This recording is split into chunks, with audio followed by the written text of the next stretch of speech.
Have you ever been walking down the sidewalk and slipped on a crack and thought that instead of stumbling, you would start to jog just to cover it up? You didn't want to embarrass yourself, and just in case someone was watching, wanted to pretend like this was the perfect time to begin exercising.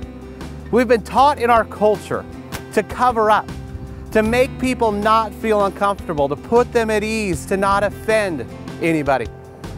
But that's in direct opposition to what the Word of God teaches. In a letter Paul wrote to the church at Corinth in the Word of God in 1 Corinthians 1, it says that we preach Christ crucified, a stumbling block to the Jews and foolishness to the Gentiles.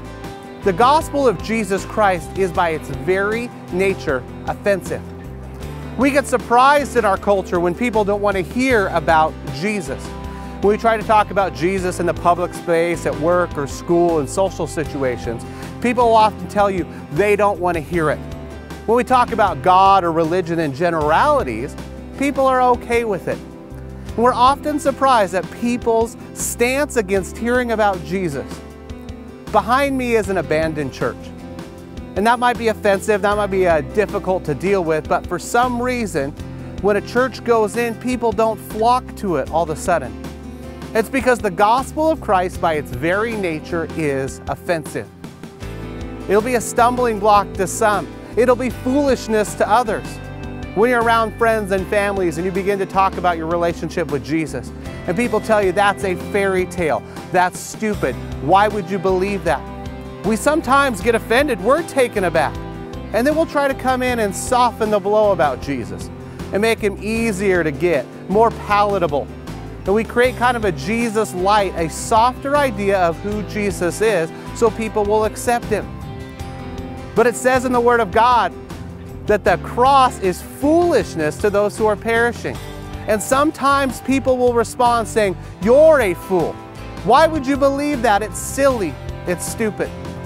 And instead of being someone who gets shut down and who shrinks back when somebody says, "Hey, Jesus is dumb, it's not real," we should engage with those people, engage them in relationship. We should look at those people and be encouraged to say their hearts are being hardened. And we knew that would happen because people will have two responses to the gospel. Either they will reject it or their hearts will be softened and they'll embrace it.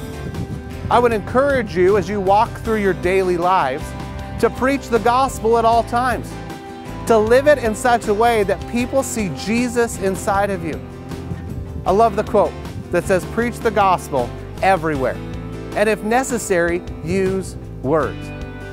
Our lives should reflect Jesus transforming us so that when we encounter people, they would see Jesus inside of us.